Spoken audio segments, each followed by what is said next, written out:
সুপ্রিয় দর্শক আসসালামু আলাইকুম। দেশ ও প্রবাসে যে যেখানে আছেন আপনাদের প্রত্যেককেই শুভেচ্ছা জানাচ্ছে। আজকে নতুন একটি প্রতিবেদন দেখতেই পারছেন, আমার সামনে একটি আপু আসছে। আপুটা দেখতে শুনতে অনেকটাই সুন্দর, হাসি খুশি একটি আপু। আসলে কি হয়েছে তার জীবনে, কেন আসছে, চলুন কথা বলেই জানার চেষ্টা করি। আপু আসসালামু আলাইকুম। আপু কি হয়েছে?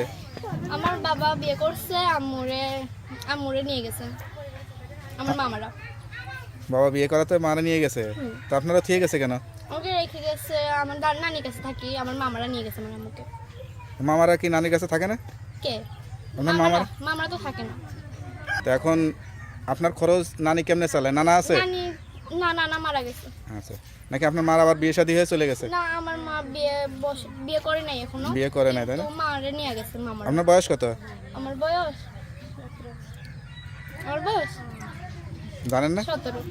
17। 17 বছর হয়েছে? হ্যাঁ। আচ্ছা, কি করেন, লেখাপড়া করেন? লেখাপড়া করতে পারি না, টাকার অভাবে। হ্যাঁ হ্যাঁ রে, বলেন কি? এত সুন্দরী মেয়ে লেখাপড়া না করলে তো জীবনটাই অন্ধকার। কি করবো ভাই, টাকার অভাবে। লেখাপড়া করতে ইচ্ছা হয়?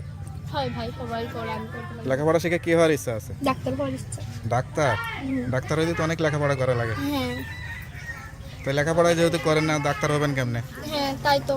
তাই আচ্ছা আচ্ছা, তো প্রতিবেদনে কি কোনো সহযোগিতার জন্য আসছেন নাকি কি চিন্তা করে আসছেন?